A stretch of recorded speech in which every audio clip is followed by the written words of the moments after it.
I take breaks.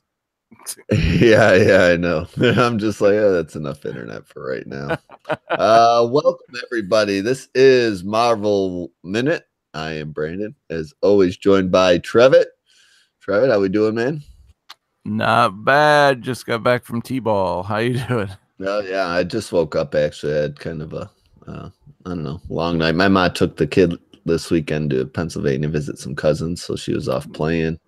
Nice. Played a little Dice Masters with some buddies last night. Fortnite, we were drinking while the girls were chatting away. So yeah, it was a good time.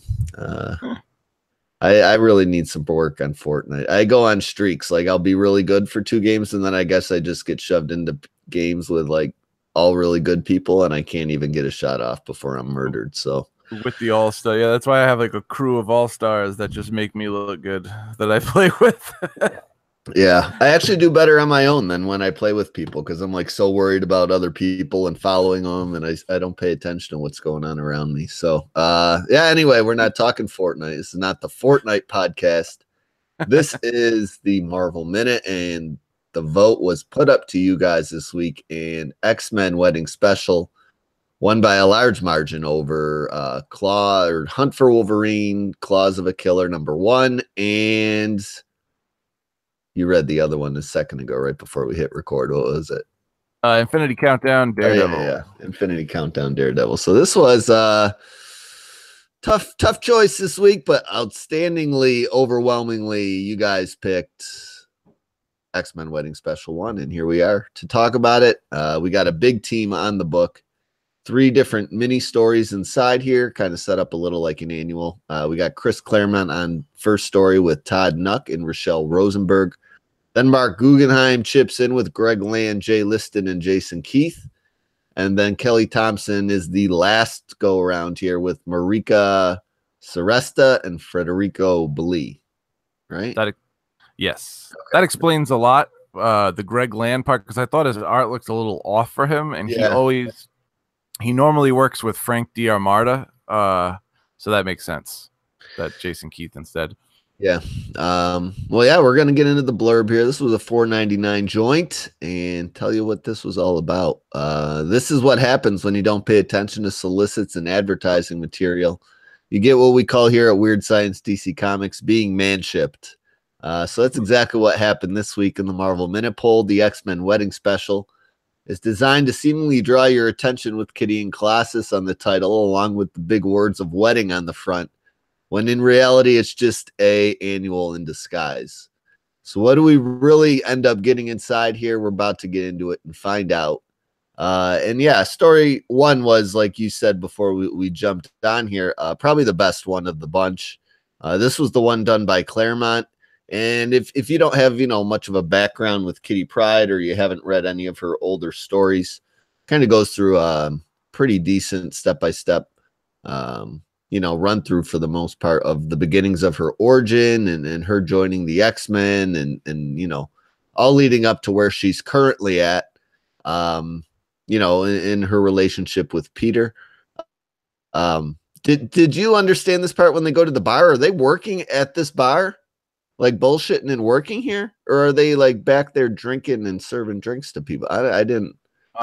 She's working at the bar as like a bartender, but I feel like I think this is a dream. For some reason, I don't feel like she's actually working at that bar, because Nightcrawler does show up, but then you got like the ghost of Logan and the ghost of her dad, like all the people that are important to her, like friends. Yeah, are there? It just seems weird.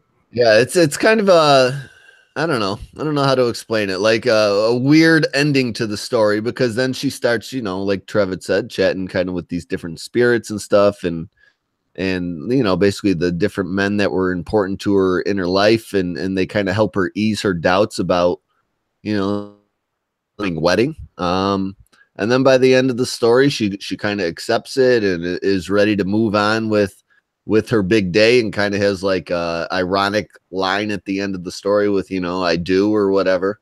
And that's about it for this one. It's a good story if you don't have much of a background with Kitty Pryde, and kind of sets her up for what she's getting into here next. you know, in the issues coming up in X-Men Gold, I guess. But yeah, I don't know if you know Kitty and stuff. There's not much you're gonna pull out of this that you didn't already know, if anything at all. You know what I'm saying? Yeah, they go through everything. Her early X-Men, Excalibur, Astonishing. Like they hit all they bring the up like major her beats. important story points. Yeah, her relationship with Wolverine, because she's like one of Wolverine's, like Wolverine's like one of her surrogate father figures. You know? Mm-hmm. Yeah, and like they are sure to mention she's great at martial arts, like maybe even better than Logan and shit like that. So yeah, then we move on to story 2, and this is the Mark Guggenheim joint. And this is the bachelor party where all the, you know, main X-Men dudes still alive, kind of hang out at the mansion at different points in time, headed off to Vegas. And they're off to a demon-filled casino for, you know, part 1 of their bachelor party adventure night. Right before we kind of join the dudes in entering this casino, we get this quick rundown and connection to this demon and his history with at least Old Man Logan, and how he's fired from this casino, and then gambling at the casino he's fired from, and then crosses paths with other X-Men, which pisses him off, and he basically starts this entire fight for no purpose other than he knows Old Man Logan, and they fought at one point. And then the head of the casino dude, who also kind of seems like a mutant, comes down, or a demon, and breaks it up. And no, it's Wong. Oh, is it? Yeah, it's Wong. So okay. Yeah, I guess he takes over the casino after Damnation. All right. I'd say I didn't read Damnation. I didn't know any of that. I didn't know this demon casino was still hanging around after Damnation, because about all I read after that, after the first couple issues, was the Scarlet Spider tie-ins, and the new Scarlet Spider issue does a good job of pretty much ignoring any of that ever fucking happened. So, yeah, I didn't really know that, but yeah, so that all ties into this, it seems like. So Wong breaks them up and then charges the X-Men, because they mentioned they got a bill. Yeah. With the damage when they didn't even start the fight. Like it was all this fucking demon's fault, like straight up 100%. Well, the weird part about this story is that I think it was I don't know if it was I think it was the last issue of X-Men Gold was all about the bachelor party. And at the end, Colossus gets taken away by the Nano Sentinel. Because where they go after this, when they go to the club or whatever, the nightclub at the very end. Yeah, when they go to the nightclub, Peter goes to the bathroom, and then the Nano Sentinel comes in, because that Nan lady sent him after him, and he gets captured. But when they're at the seats, like in the bar, they're all sitting around talking, and they're talking about how like crazy the night's been, and it can't get any worse. And then someone says, oh yeah, it's not going to be like it was at the casino. And then at the bottom, there's an editor's note that says, see wedding day special. And I'm like, that's just... This is a fucking prelude to what already happened in an issue of X-Men Gold that released. That's kind of bullshit. I didn't know that. I thought that was weird, because I was like, what the fuck? That's not even out yet. Why would you tell people to see that? So they could see events that transpired before this issue, even though we're going to be moving forward anyway. Well, I hope in a trade they would pull these fucking 6 pages out and include it in that X-Men Gold trade. You know what I'm saying? So it at least makes sense. And then that would be a lot better. Editor's note's not necessary, because it should be positioned before that issue of X-Men Gold. You know, I didn't read it, so I don't know how the chain of events go down in that issue, but that's interesting. I've given up on X-Men Gold, frankly. I don't mind X-Men Blue so much, ironically, because I hate the kids from the past still being in the present. But yeah, I've given up on X-Men Gold a long time ago. Yeah, there's I can't. It boggles my mind how it still sells like 60 to 55,000. I know. Copies. I think just because like people think it's the quote unquote main X title, and that does. I think so too. Know what I'm saying? I think those people should save their money in it, being, you know, more of like the cartoonish cast from back in the 90s.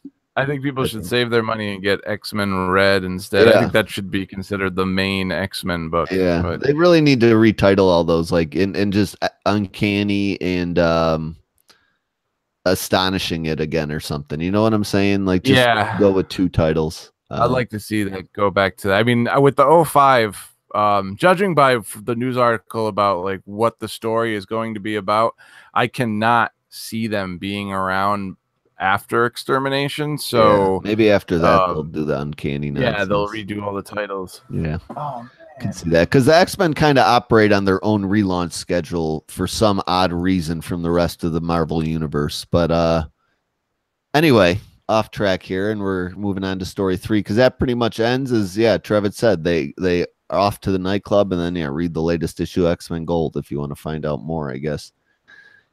Story 3 is the bachelorette party.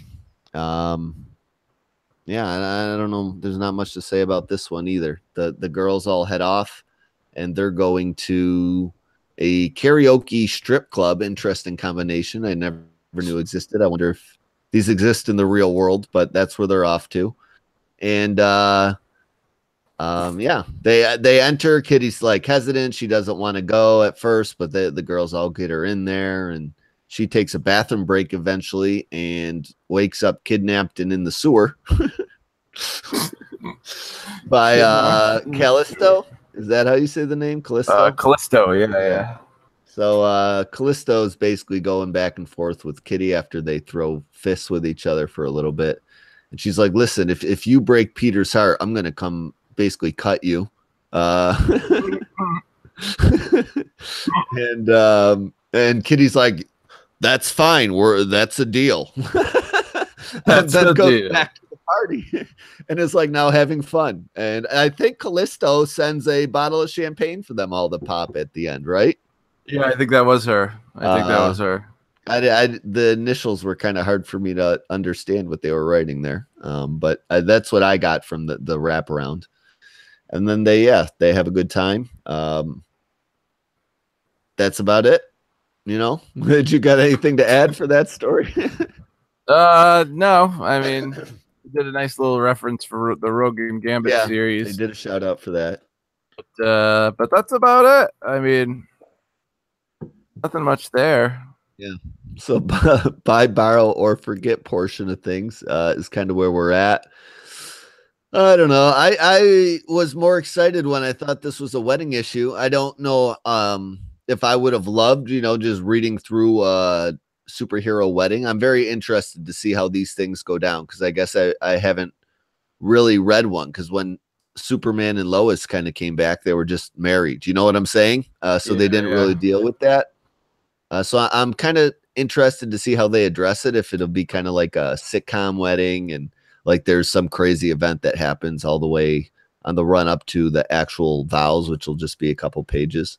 Because I don't find reading an entire 20-page issue of people just, running through a church type wedding very interesting. But we'll see what they're all about. And that's what I thought this was, but that's not what we got.